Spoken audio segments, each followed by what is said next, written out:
This is one of the craziest things I have ever seen in my entire life. This has the potential to destroy the financial system that the United States helped to build over the last 70 to 80 years. The consequences of these actions are so severe that it puts at risk the United States dollar as the global reserve currency. This is the letter that Donald Trump has sent to President of Brazil, that starting on August the 1st, Brazil will be faced with a 50% tariff on all the exports that will be exported to the United States. And these kind of letters have been sent to every single country. The problem is that the United States over the last 80 years have been trying to actively sign free trade agreements with every single country possible, because these trade agreements made the United States dollar the global reserve currency. To understand how important these trade agreements are, we first have to understand what is a free trade agreement, or what is a trade agreement at all. Let's say we have two countries, the United States on one side and Brazil on the other side. United States is the wealthiest country in the world with a GDP per capita of $90,000 and a total GDP of $30 trillion. On the other side, Brazil is a middle income country with a $10,000 GDP. So these two countries are at two different economic stages and they have completely two different interests. United States wants to expand its influence and wants to make Brazil dependent on the US dollar. Because the primary goal of the United States to trade with the rest of the world is to make sure that the dollar keeps being the global reserve currency. The United States also wants the US tech companies to dominate the world. You want Apple, Nvidia, Netflix, Google, Amazon to be the global leaders in innovation and any piece of technology that comes up. If they will dominate the world, they will be using the dollars because they are US companies, and the United States will be at the top. However, these are not the goals that Brazil wants to achieve. Brazil is interested in modernizing its economy and at least living or achieving half of what the United States has achieved. Brazil also wants to sell its natural resources and manufacture goods if they can and send them to the United States. Because Brazil does not manufacture advanced GPUs from Nvidia. Brazil does not have an Apple that produces world's best smartphones. Brazil does not have Google. Now, if you look at the average Brazilian, you will find out that they use Google, they use Netflix, they use Apple, and they pretty much use everything that the United States produces. In fact, if you go to Brazil, undoubtedly you will find US banks that control a big chunk of the Brazilian financial sector. And now let me ask you a question. How many Brazilian banks have you seen in the United States? How many Brazilian tech companies have you seen in the United States? Do you use a Brazilian smartphone? Do you drive a Brazilian car? Do you use a Brazilian bank to manage your money or invest in the Brazilian stock market? And that's why Brazil is also interested to buy US technology, since the United States produces some of the best technologies. And these two countries have two entirely different goals. They have to sign a trade agreement that will align with their own interests. And that's why it often takes years to sign a trade agreement, anything between a year up to 5 years, since you have to come up with rules that will satisfy both parties. It's not apple for apple. The United States has completely different interests. Brazil have completely different interests. Brazils want to sell their manufactured and agricultural products.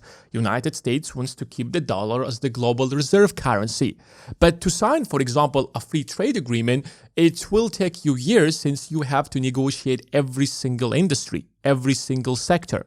The financial sector, the technology sector, agricultural sector, fashion sector. And that's why if you look at any trade agreement that the United States has ever signed, you will find out that there are part of the deal that is bad for the United States.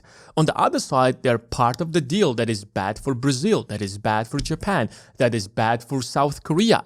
And that's why you don't find Japanese technology sectors dominating the technology sector in the United States. However, if you look at the cost, for example, you will find out that Japanese cars are flooding the US market. So on one side, somebody is winning, on the other side, somebody is losing. But at the end of the day, if you sign a free trade agreement, the final consumer is going to win because prices will come down for the final consumer. But because the United States is far more advanced than any other economy and it's far bigger than any other country or most of the countries, it tried to sign all of these free trade agreements with everybody to ensure that the dollar is being used absolutely in every single corner of the world. The more a country trades with you, the more dollars they will use. The less they will trade with you, the less dollars they will use. So if you have two countries that are not in any way related to the United States or are not interested in trading with the United States, for example, take China and Russia. They're not using the dollars because the United States kicked one of them out of the US financial system and has started a major trade war against the second country, which forced them to trade between one another in their own local currencies instead of the dollar. Which is why when the United States realized that we have the global reserve currency, let's sign free trade agreements with everybody, or at least partially trade agreements with every country possible to ensure that the dollar is being used in every single corner of the world. So the US signs USMCA trade agreement, United States, Canada, and Mexico free trade agreement. Formerly, it was known as NAFTA. But when Trump became the president the first time, he did not like it. He slightly changed it and renamed it to this new name.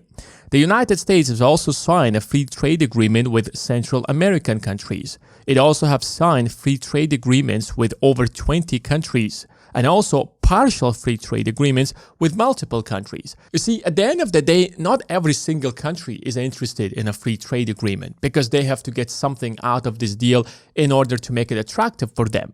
But these are the three main objectives that the United States wants to achieve. First of all, you want countries to use the dollar. So if you sign a free trade agreement, there is more trade with the United States, then more dollar is being used. If you use the dollar much more often, then you're more likely to invest in the United States bond market, in the United States stock market, in the housing market. More money will be invested in the United States, and the faster and bigger the US economy is going to grow, which will keep the United States the largest economy in the world and the dollar the global reserve currency. The second objective is to ensure that the US tech sector dominates the world. Over the last 70 to 80 years, the United States tech sector have been at the top of the game. The more markets they will explore, the more money they will make, and the more money they will have to reinvest back into themselves. Currently, the largest tech companies are Nvidia, Apple, Amazon, Google. It doesn't matter which country you look at. You will find out that besides, let's say, China, most of the tech companies in the United States have dominated their markets, which allows them to make much more money in those markets, bring them back to the United States, reinvest in newer technology, and stay at the top of the game. And that is the strategy that the US have been pursuing. And that's one of the reasons it's important for the United States to sign these free trade agreements with every country possible. The third most important objective is the military dominance. You see, I'm not an expert in military, and you should not take even my opinion when it comes to military, but let's look at the military from the financial perspective. Building anything is expensive. Building F-16s is expensive. If you build one single F-16, you will spend a lot of money on research and development and building the factory. So it will be extremely expensive to build it. However, if you build 1,000 F-16s, then the cost per unit goes down dramatically.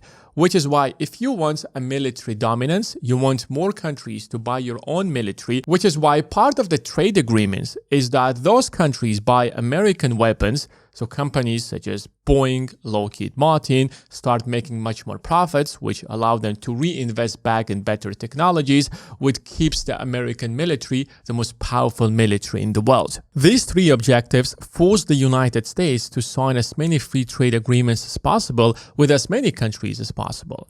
And canceling these free trade agreements or simply starting changing them by imposing a 50% tariff on Brazil, a 40% tariff on Canada, and a 100% tariff on some other country is literally just canceling everything the United States have done over the last 70 to 80 years, which diminishes the objectives or the national objectives of the country. Secondly, you cannot expect to renegotiate a trade agreement within a span of a few months. These agreements have taken the United States decades to negotiate with other countries. And now you come in and you expect to do it in a couple of months. That is impossible because those countries have their national interest as well. And compared to 20 years ago, where you could actually sign with them a really great free trade agreement, today it's much more difficult because there are other countries that are proposing to be the global reserve currency. So they might say, you know what, we no longer want American banks in our country. Maybe we'll start using Chinese banks. We no longer want your cars or your smartphones. We'll buy these smartphones and computers from China. If you want to renegotiate these deals, they might not be as great as they have been over the last 50 to 80 years. The system hasn't been perfect, and there have been a lot of real losers, such as farmers and manufacturing jobs. There are other countries who farm the exact same thing outside the United States at a fraction of the price because the cost of labor in those countries is cheaper. Manufacturing jobs have left the United States because manufacturing jobs require a lot of labor, and for example, building furniture in the United States is not as profitable as doing it in China, and that's why those kind of jobs have been disappearing in the United States. On the other side, the tech sector have been flourishing since the tech sector in the US hasn't just conquered the market in the United States, but the market in the European Union, the market in the entire Asia, and the rest of the world. The financial markets have been flourishing as well. The US banks today exist literally in every single corner of the world because the United States dollar is the global reserve currency. And because of these two systems, the stock market in the United States have been going tremendously higher and higher. Literally, investing in the stock market in the United States have been the best investment somebody could possibly make. And other stock markets across the globe haven't been growing this much. Look at the stock market in European Union. Look at the stock market in the UK. In fact, over the last 20 years, those markets have been stagnating and nobody would want to invest in the Chinese stock market. I'm not going to even talk about the Asian stock market at all. That's a completely different story, which means that any kind of trade agreements that will be signed with other countries, some people in the US will win and other people will lose. But the national interest to keep the United States at the top and to keep the dollar, the global reserve currency, you want technology dominance and you want financial dominance. So what you want to do is that you want the rest of the Americans to keep investing in the stock market as well. But what has happened over the last 80 years is that you have 10% of Americans consistently investing in the stock market, while the vast majority of Americans don't even know what the stock market is and how do you even grow your wealth in the stock market. And that's why we ended up in a situation, if I'm not mistaken, 90% of the stock market is being owned by the top 10% of Americans. So as the US economy grows, most Americans don't feel that they're getting rich. But in reality, the US economy is growing tremendously. It is literally booming. But the real beneficiaries of the economy has been the top 10%. So if you want to take advantage out of the growth of the US economy, it isn't about imposing a 50% tariffs on other countries, but taking advantage out of the strength of the United States. And that is the stock market. So learn, educate yourself financially, learn how the market works, learn a good investing strategy that fits you. And that's how you grow and build your wealth. And if you want a step-by-step guide on how you can make your first $100,000 in the stock market, then check out the first link in the description of this video. Thanks for watching, and I will see you in the next one.